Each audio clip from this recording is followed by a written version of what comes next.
Welcome to Blooming Horizon, where we share and we grow. Winds, walls, and truths, it's a journey we all know. Blooming Horizon, let your parent heart glow. Let's grow as we go.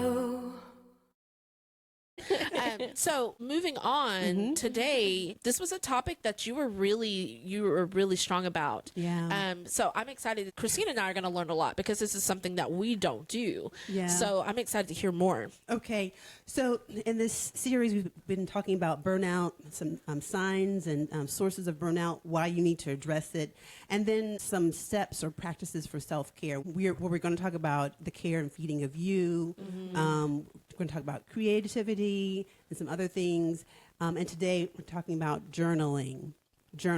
So usually when you think about journaling, I would assume that you envision a preteen or teenage girl on her bed with a locked book and her pen, maybe like a little feather or fluff on the end, and she's writing her deep, dark secrets about who she has a crush on, And then the little brother comes in and reads it and, and spills all the beans.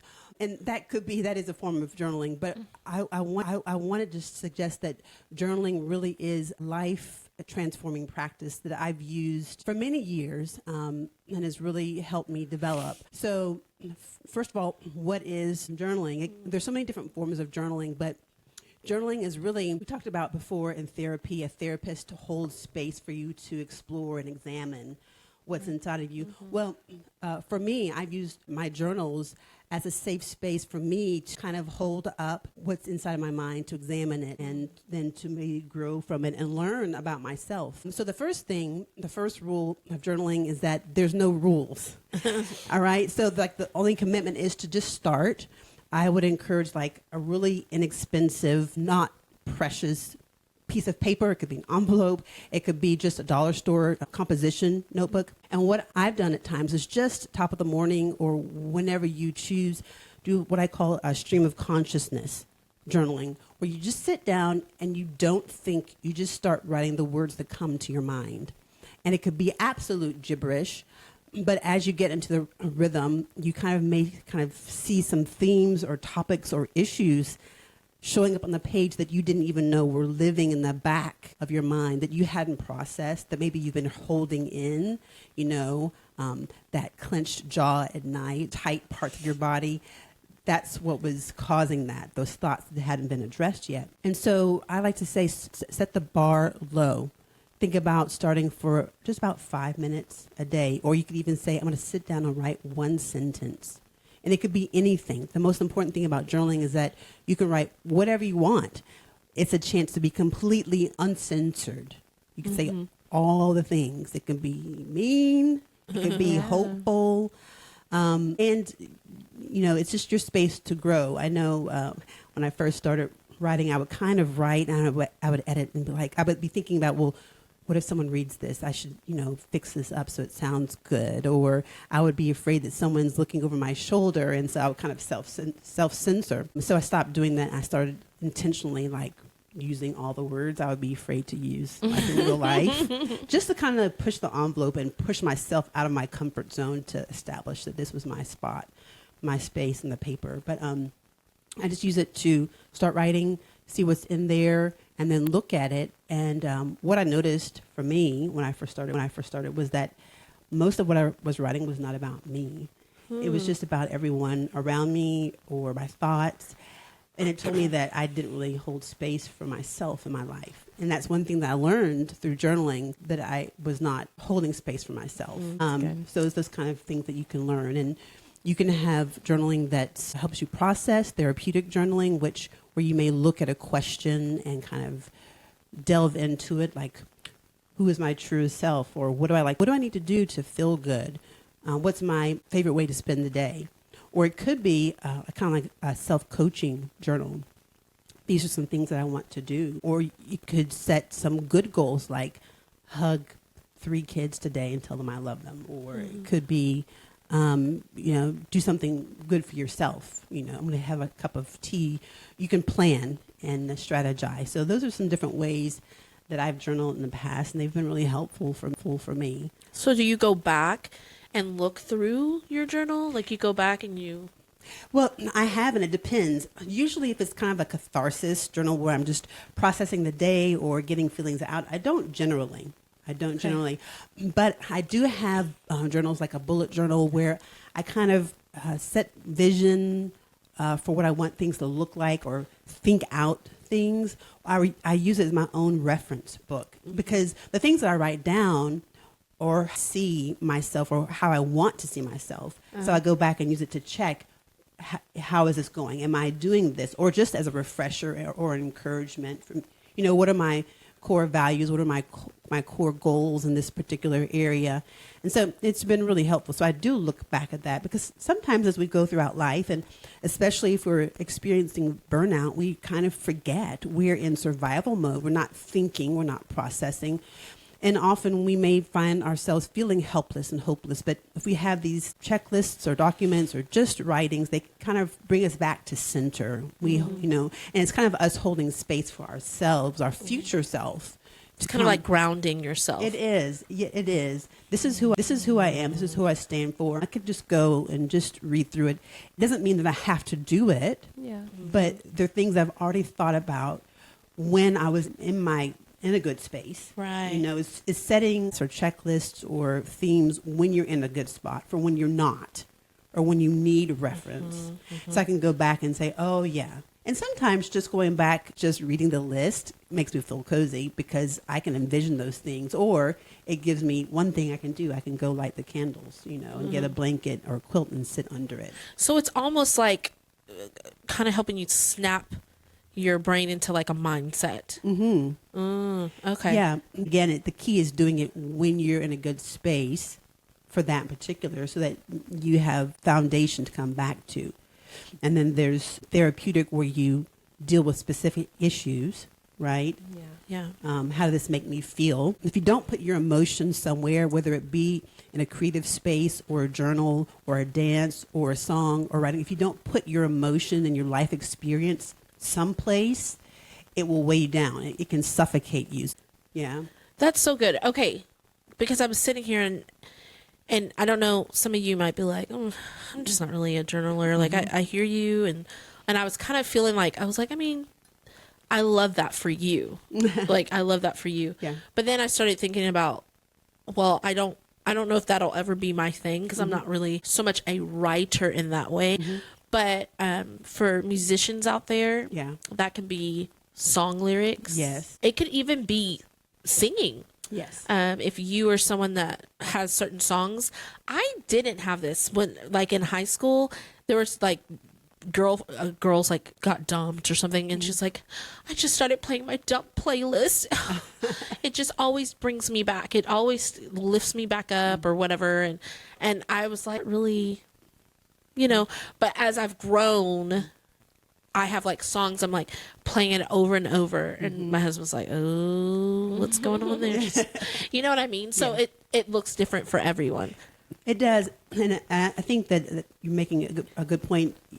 And I also know that as a former dancer that being able to put your emotions when you can't verbalize or find the words, that's where the creativity comes into play, especially if you're not a wordsmith, moving your body in the way that you were created to do. Whatever your creative talent or natural language is, you put it there. And so I would say that journaling could be through your movement if you're a dancer, if you choreograph. That's your journal. You're expressing that experience through your body, right? Yeah. If you're playing an instrument, that the instrumentation or the melody, that's your record.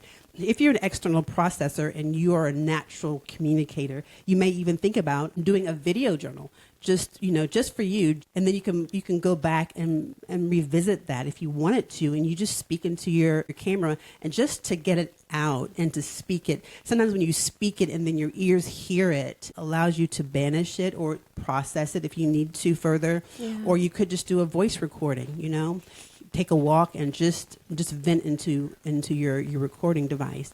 But we were talking about another form. We're all visual beings primarily. The words come separate or after we see. And so for some of us, it may even be a vision board. And I was speaking about that kind of self-coaching journal. We could do a vision board as that. And that's been a really powerful exercise that I've enjoyed. And I have mine that I crafted a couple of years ago, and it's still feeding me. So, but you did one as well. Do you want to share about yours? Yes. Like what it is and why we do it? Yeah, so a couple of years ago, I got some gals together and I was like, guys, we've got to do this vision board. And I had done one, I don't know, many years before that. And literally all but like 2 things on that vision board I had completed. What? Yeah. And then I knew, oh my goodness, I'm on to something. I'm on to something. This is something I never thought could be. So I had taken that first one, I had put it in my office, and while I'm not staring at it, it's everywhere. You know what I mean? It's on your fridge. And so when you walk by, you see it just subconsciously, like you see it. And so it's always in your mind. Yeah. So everything on the list was completed except for like a couple of things. And I was just like, and I was telling my girlfriends, I was like, so we're going to have a vision board party because I'm all for a party for any, like, let's throw it. Let's have it. And so we came together. Now, some of us, you struggle maybe with, well, what would I put on that vision board? Like the Pinterest is fantastic. Yeah. You can go on there and put vision board. It will tell you how to have a vision board party, food. It even will have handouts to kind of guide people spiritually. Where would you like to be in 6 months? Physically, where would you like to be? Who gives you inspiration? Show me what cozy looks like. What gets you excited? It could have 30 or 40 questions. And that's what I did the second time. I went and just answered all those questions. And then the new thing, y'all, Canva, Canva. You can get it's free. And you can go in there. You can write into an AI part of this program. Well, I want it to feel mystical, and I want it to feel free. See air, wind blowing. You can put it all in, and then it's going to present you with some visuals. And you're going to go, oh my God, that is, I didn't know I needed that picture, but that's exactly what I need. Or, you can just simple things like maybe you want to learn how to speak Spanish, like it will give you pictures for that and all different types of things. And then you put it all on a board. Canva is so amazing. When you get to the end, you could get it printed. They'll put it on a cup. They'll put it on a poster, however you want it. So if you're like, you want to be that intentional, it can be a coaster. It can be a cup. So every place in your home, you're going to see it. Yeah, I know. I have a big poster of mine in my closet. I have it on my phone as a screensaver, and my tablet as a on my laptop as a screensaver. And what I love, though, about the vision board, too, is that it's not a checklist. It's not a pass-fail. Whenever I see my vision board, I don't feel, if I haven't fulfilled that vision, I don't feel downcast. I feel drawn toward it, like I'm living into it. And one of the powerful things is that the pictures, they just imprint on your mind. So as you move around life, you see, you see the things or hear the things that remind you of your vision board, that draw you in the right direction. And actually, that's not mystical. That's how your brain works. It's called the reticular or something processing, RAS. Look it up. I've forgotten the actual words. But when you say something or think about something, then you start seeing it more often as you go throughout your life, right? You start shopping for cars and you find one that you like. You've been thinking about it. All of a sudden you start seeing it everywhere. Yes. That's what I'm talking about. It happens with the vision board. I'm also going to start like a vision book. It's just like when I see a picture that speaks to me, just capturing it and, putting it there. So then eventually over time I have a lookbook, just things that just speak to me and encourage me visually. I think that's a great thing because that way it's not just a one and done, because your life is not just one and done. You can kind of build as you go, as you see things that inspire you that spark joy or anticipation. Just capture them as you go. Yeah. So I love vision boarding. Me too. Yeah. I love it. So I know there are some of us that are just, listen, I've got to go. I'm running from here to there to this to that. And I mean, this is cute, this journaling and the vision board, like that is great. That's not doable for me, and I can't do that. Okay, that's fine. What about picking 3 words, 3 sentences, 3 things? I know you can do that. You can do that in the carpool line while you're sitting at gymnastics or wherever you are. Pick 3 things, and let's not call them goals. Let's call them vision, inspiration, intentions. There we go. Yes. Let's call them intentions. Yeah. So that there are things that you want to do. It's something that gets you excited. It can be something that gets you excited. It's something that I really want. And that's the thing about vision boards or your 3 things or journaling or whatever. Think big. Think big. Yeah. Make it just outlandish. Yeah. And then watch how it's going to work. It's magical. And I remember going back to how we began this series talking about burnout. You know, I first crafted mine just before I officially declared I'm burned out. But it was so encouraging just to be able to give myself permission to dream, to give myself permission to think what if or what else or what's next. It's so inspiring, and it's invigorating. Like, it can help you get your energy back. If you feel from burnout, a next step may be allowing yourself space for new possibilities. Yeah. It's good. Yeah. So for you, we want you to think about new possibilities. Yeah. We'll see you next time. Bye, guys. Blooming horizon, we're here to show in the highs and the lows. Let's grow as we go.